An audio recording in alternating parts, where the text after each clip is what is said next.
Hi, I'm Tricia Morris at Club Scrap with the Exploding Album Project. I love this sweet project because you can just make it with 12 by 12 papers that you have in your stash. I've got all the trimming figured out, and once you remove the lid, it reveals a whole series of folios that can be decorated that have pockets, and then it has a little miniature box inside in which you can put anything you want. And it just happens to perfectly fit a K-cup cartridge, or maybe a little tea light, or perhaps a little Christmas ornament, anything that you would like to give to a very special person. The option too is to glue all of these folios into place, but if you leave them unglued or not adhered, then you can also have elements on the center of each folio. So this is super easy to make. I'm just going to walk you through this step by step, and we'll begin with our trimmer and do some trimming and then scoring, and then finally just some basic assembly. So I'm using papers from Club Scrap's Damask collection, but you can literally use any collection that you like. And as a matter of fact, this first burgundy piece that becomes the base of our unit simply needs to be scored, no trimming required. So I'll set this burgundy aside. It's what I've chosen for the outside base of my box.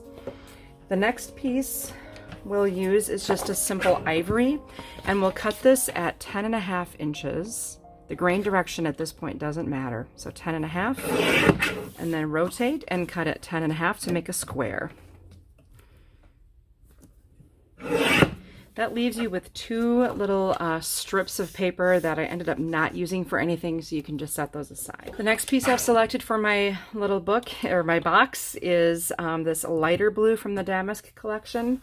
I like to have a total of 6 different styles of paper to use here, and we're going to cut this into a square at 9 inches. So first I'll cut at 9. And I'm going to do something kind of special. When I rotate this, I'm going to make an extra cut at 11.5. And then 9 again. So now here's my square. I'm going to set this square aside to be scored, and then I have this narrower piece. I'm going to cut it into 3 little panels that are square. So my first cut here is at 7.5, and then 5, and 2.5.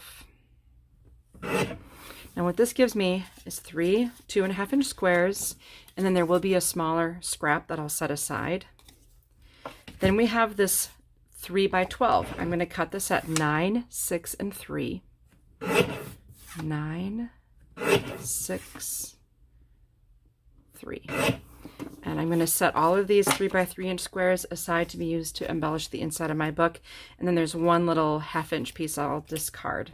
The next piece I'm going to trim is from the Damask collection. It's the cream print, and I'm going to give you kind of a weird measurement, but it is necessary to make the lid fit perfectly on the box. So this will be my lid. We need to cut this at 8 1/8, which is halfway between 8 and 8 1/4. It's 8 1/8. Now when I rotate this, I'm going to cut at 11.5. So it's just going to take a little bit off the end. This is a planning ahead cut, so 11.5. And then once again at 8 1/8. That cut gives me a square, and that's going to become the lid. And then there's this other piece now that measures 3 3/8 by 8 1/8. I'm going to cut this horizontally at 6 3/4. That's nice, easy. And then 3 3/8. So that's halfway between 3 1/4 and 3.5. You'll find 3 3/8.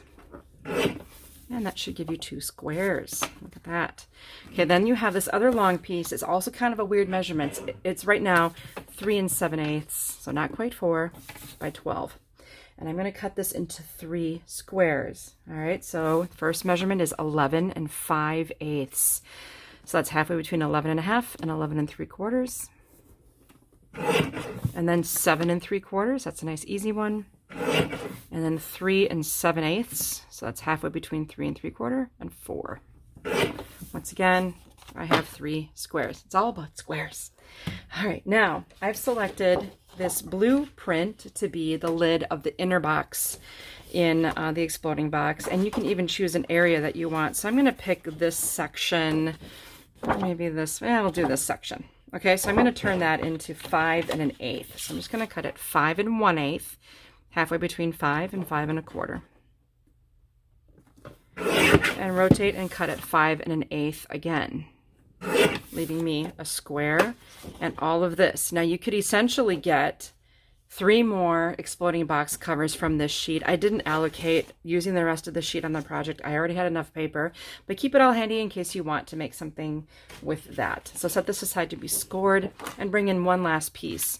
Now you could use another repeat of a piece or a different color. I kind of wanted to go with a tan, so this is from a past kit. I can't remember what it was right now, but it's just any old coordinating sheet to match with this. And I'm going to create some squares and the paper for the base. So I first cut it 8 3/4 and 6. And we'll rotate this piece so it's horizontal and cut it 10. This needs to be scored to create the base. And there's this little 2 by 6 piece that I'm going to scrap. And now I have a 2 3/4 by 12-inch strip. We're going to cut horizontally at 11, 8 1/4, 5 1/2, and 2 3/4. That gives me, guess what? Some squares, 4 squares.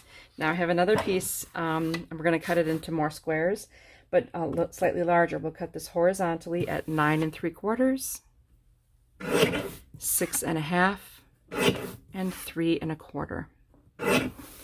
I've got 3 squares, and laying here I'm finding a couple of scraps I didn't tell you to dispose of.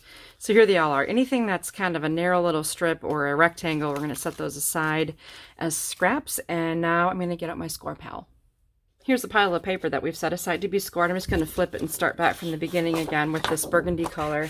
When I write the instructions, the trimming and scoring is listed together, but I like to do one, first trim and then score because it's just more efficient. Okay, so take that burgundy 12 by 12 and just put it in the base of your score pal and score at 4 and 8. Then take the whole piece and rotate it 1 turn and score again at 4 and 8. So I've divided my square into 9 equal sections. Set that aside and bring in the ivory colored paper, or the piece that's 10 1/2 by 10 1/2. We're going to score it 3 1/2 and 7. Then rotate 1 turn, score again 3 1/2 and 7. You're seeing a pattern here. We've divided our paper into 9 squares. Then bring in your 9 by 9. We'll score at 3 and 6. Rotate and score at 3 and 6 to once again create all of our 9 equal squares. Now it should be noted that any dimension of paper that falls between these 3 numbers, such as like 11 by 11 or maybe 10 by 10, you could add layers to your exploding box as long as you have the time, patience, and paper for it. Okay, so now we have another piece that's going to become the lid. I'm going to put this into the score pal right side up, and I'm going to score 1 and 2 inches from each edge. So I'll just score, rotate, score at 1 and 2 again, rotate, score at 1 and 2 again, and then one last time.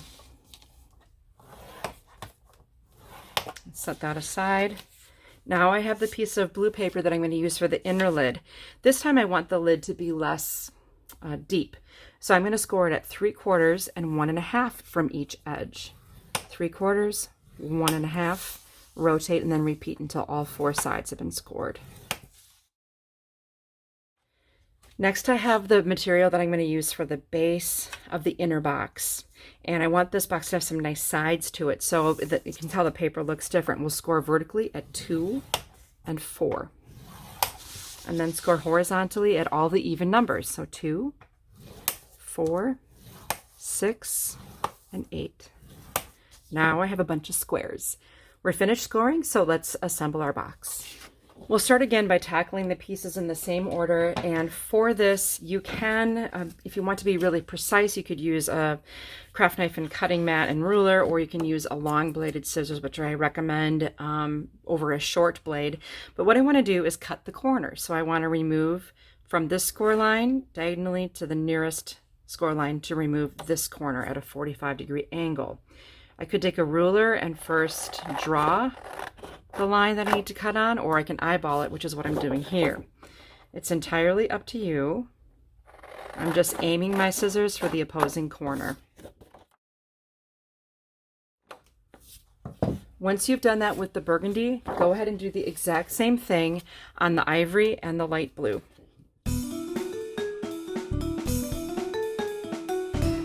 Next, what we need to do with each piece is the same exercise again. And imagine that you're creating kind of a letter H, cuts to create a letter H. I don't know how else to describe it, but we're always going to work only on one set of score lines to make 2 slits. So here's our first score line, and it doesn't really matter where you start as long as you keep track of where you started. And I'm going to cut along the score line until I reach the first intersecting score. Boom. Then I'm going to do the neighboring score line and stop again at the intersection. So now I have this flap. What you need to do here is turn it completely around 180 degrees. And so my flap I created is at the top, and I need to create another one just like it at the bottom. Stop at the nearest intersecting score. Don't go into that center area at all. And now I have these 2 flaps like this and 2 that look like this. I'm going to repeat that with the other 2 pieces with the ivory and light blue.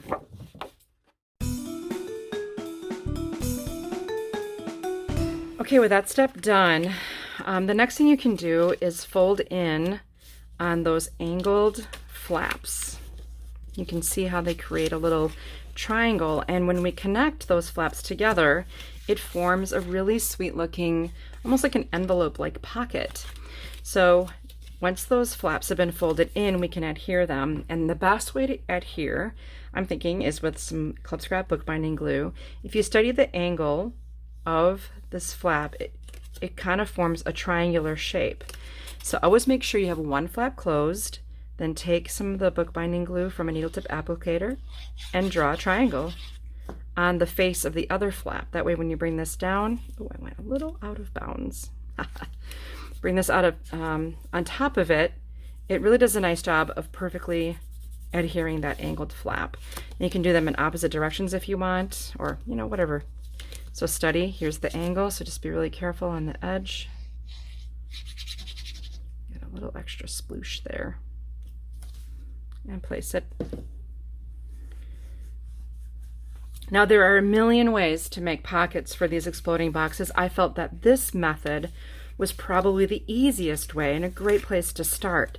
But once you make more of these, you might want to make a regular pocket that doesn't have an angle. You can change the way the flaps work. So this is just one of many ways to fold. You'll do the same exact treatment on all the 2 remaining pieces in ivory and burgundy.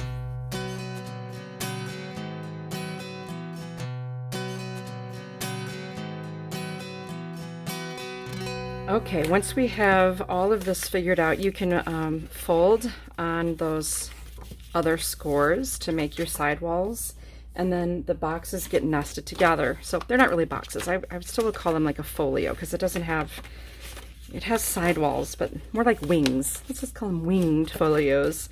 Now as you assemble this, like, you may want to have a box at the top and bottom, or a pocket, sorry, pocket top and bottom, pocket left and right, pocket top and bottom, and have them alternating. That always looks really good. And this is all great, but we don't have a lid and we don't have a box for the inside. So let's make our outside lid first.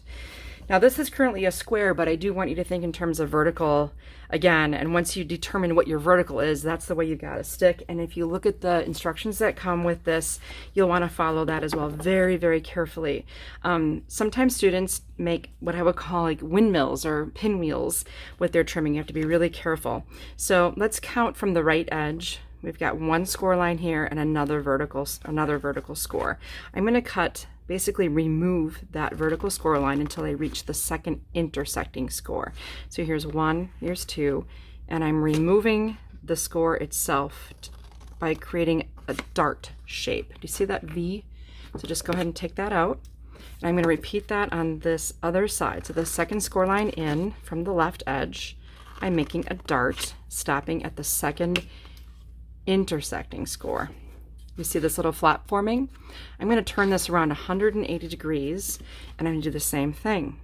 So up to the second, take out my dart, and remove the score. When I work with the paper, I usually work with the bump of the score facing me, and I can see a little bit better. Okay, now I want to make a tab out of this and this. I want to remove this entirely at some point. So what I'm going to do is from the left side of the score line furthest to the right, I'm going to angle up toward the second score. Boom. Do you see how that tab formed? And then I'm going to come in from the right edge, angling down toward that corner. And I cut at an angle here to remove this. Now I really have a nice looking tab. I'm going to do the same at the other side. So I'm angling toward this corner. And then angling back toward that same corner again. And see how it angles in here and clears the way for a nice little tab. Turn it around 180 degrees, and I'm going to repeat exactly what I just did. Angling toward the corner, angling toward the corner, and repeat. So sometimes what I see are these little tabs going one all the way around, but I want my tabs to be 2 on the top, 2 on the side. To assemble this, if you place it again so the tabs are at top and bottom, and then fold over on the left and right edges on the very first score. Then I'll take some bookbinding glue and adhere those flaps in place, just on those left and right edges.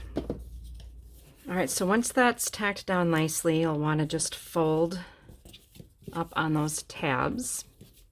I'm also going to do some pre-folding, just kind of make those creases on these other flaps that are going to become the side walls. So what I do lastly now is add adhesive just to the outermost remaining flaps. Okay, so I call this the turn up and over. So this comes in, we can turn those tabs in, and then you can see the side walls of the box are forming. And then if I hold those tabs in place, I can bring this sidewall up and over. When you do that, you want to make sure that you're forming as nice of a 90-degree angle as you can. And then just press down and hold until it stays on its own with the glue. Just starts to cure a little bit. Okay, and then rotate. And then these tabs, of course, have to be in, and we bring this flap up and over. It's a nice, easy way to make a box lid. So when you're mathematically trying to create a lid for something, the math is pretty easy. You just have to know the size you want the lid to be, plus this lip, you double that so you can have a doubled wall here. And you do that for each side. So if this was 1, 1, 4, 1, 1, that adds up to 8. But I really wanted to have an extra 1/8 of an inch on this so that it would fit over my 4-inch space on my box. In fact, let's check that out. So if I bring in my exploding box here and I bring up those side walls, I can just hook this lid over the top, and there it is, a perfect fit. Now let's make the other small box base and lid. And since we just made a lid, let's make another lid. We do it the same exact way. So I'm looking at the raised portion, and with my scissors, I will start at that second or the innermost vertical scores and make a nice little dart going to the second intersecting score line. Repeat that for the other side. So turn it at 180 degrees and do it again. Next, I need to remove this outside corner. So I'm going to cut at an angle toward the corner and then toward the corner again. And out it goes. Let's repeat on the other side. Then I'm going to flip 180 degrees. Be careful that you don't just rotate one turn.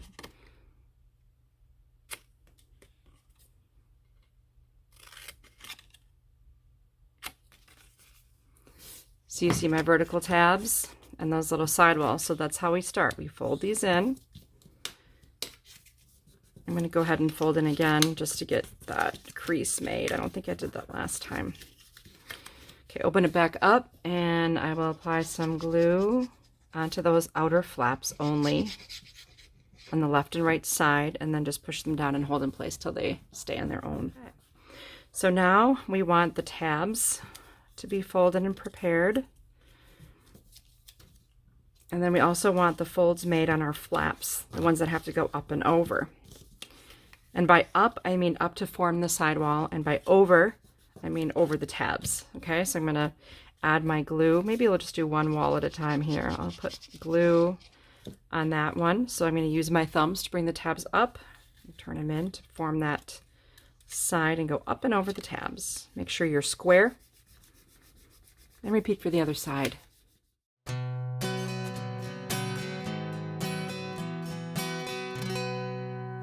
Well, we have a lid. Now it's time to make a base. Now this is going to be structured a little bit differently than the exploding box style base, because it just has wings. Basically, it's that folio, whereas this is completely different. So we have all of these squares, and if you study the instructions, you'll notice there are some solid cut lines that happen and some excess paper that's removed. Basically, we want to make sure we don't cut anything away in the center area. This is the base of our box. We need to form some walls. So there's 2 vertical score lines here, and I'm going to cut right along the scores. Right up to that 1, 2, the second intersecting score line. Do the same on this side. And as before, I'm going to turn it 180 degrees and do the same exact thing.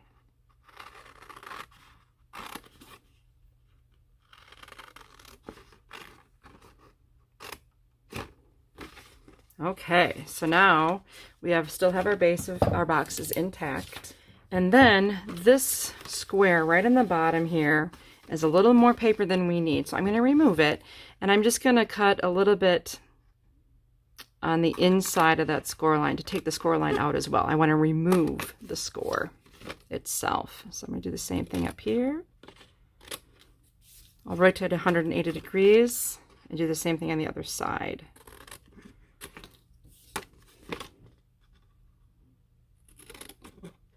So I've taken, on this square, I have a score line that's been removed. Now another thing is that this square right here becomes a tab, and I'm just adding this, it's not in the instructions, but I'm just going to cut at a slight angle toward the score line. I'm going to kind of reverse that over here just to remove a little bit of excess paper so our folds aren't so tight at the top. I'll probably add this to the document by the time you see it. Just make a little angled cut here so I have a nice set of wings. Okay, so the structure is kind of similar though. We have these side walls, and we have some tabs, and we have the up and over situation that's going to happen. So I'm going to turn in, just start folding on all of those score lines. And I'm just using my fingertips for this, not even bothering with the bone folder at this point. So now do you kind of see the box starting to want to form itself? This is going to come and become sidewalls.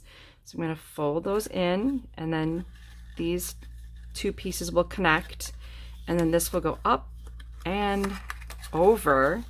You'll turn, and the other one will go also up and over. And then you're going to form that box. I'm going to tuck those in. Now I'm not doing it fully because I just kind of wanted you to see how it works, and I think I'm going to add a little bit of glue at some various places. So we have these 2 tabs that are going to come in, and I think I want to glue those tabs together, and when you do so, make sure that you're forming a nice 90-degree angle on that wall.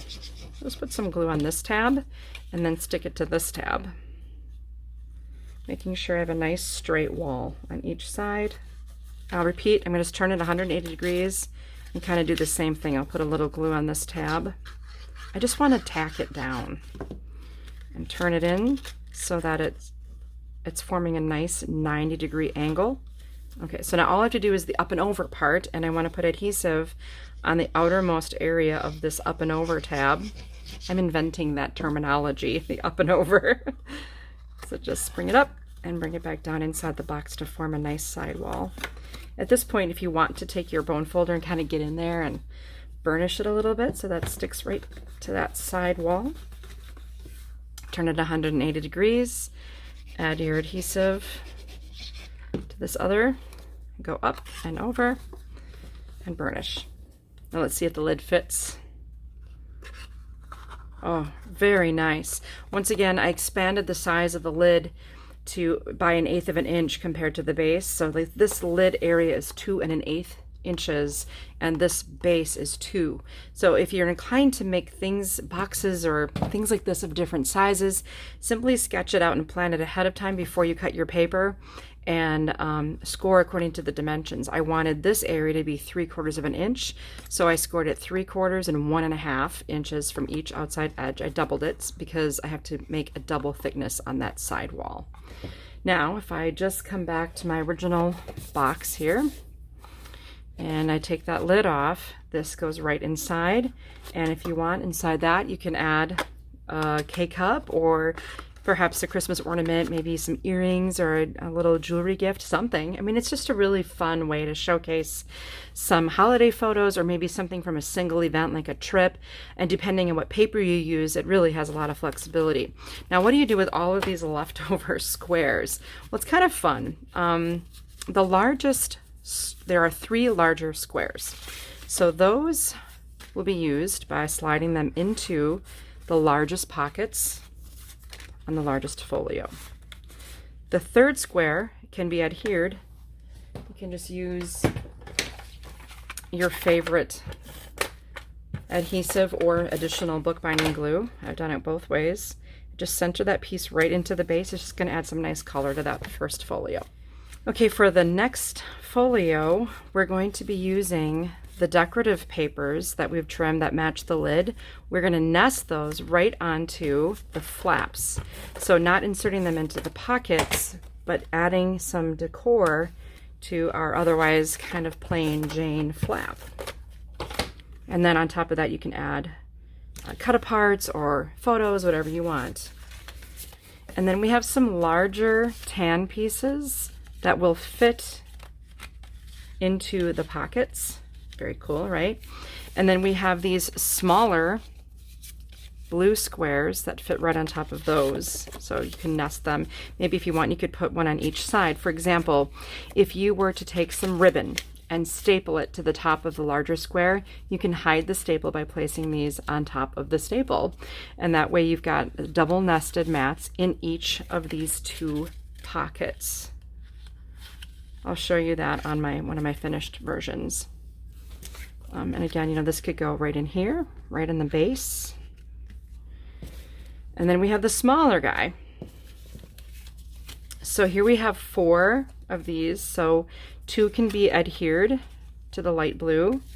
And then 2 of them, or 1 of them, I'm sorry, can have blue nesting in the front and the back. And then 1 of them can have 1 blue nesting. I only got 3 squares out of that. So much fun. I just love how all this paper is utilized. And then there's our square in the beginning, or our lidded box with the treasure inside. You could also do like a little candle or one of those electric candle. And then you can tie some ribbon around the top if you wish. So I'll show you once again. This one here has the ribbon tied. Take the lid. There are those nested. So here this has been stapled, and then I can nest on the front here. On this one, I can hide the staple on each side of the loop of ribbon. I chose not to add ribbon to the larger pockets because the ribbon extended so high to the edge, I could hardly get my lid on. So when you're planning to make another one, just choose what paper you use for each section. So this one I made with the cobblestone kit. So I chose this really cool paper for the lid, and I'm going to do add some pictures to this from my trip to Europe and then give it as a gift. So tied ribbon around the top. You need 18 inches of ribbon to tie, and more if you wanted to make a bow. And then I've got my inserts in the pockets, the decorative nesting panels, the double-sided pocket inserts for the medium. These decorated here. This one has a mat on both sides. And then you've got your lid and your box base, and cute, a little candle for the inside. Whatever you want to add there is fun. Maybe a memento from the trip would be a really fun addition there. I could go on and on. You can do this with any kit, maybe for a child. It would be a wonderful birthday presentation with fun quotes or pictures from the child's life. The possibilities are endless. So I hope you have fun with this exploding box project. We'll see you next time. And don't forget to follow us at Club Scrap.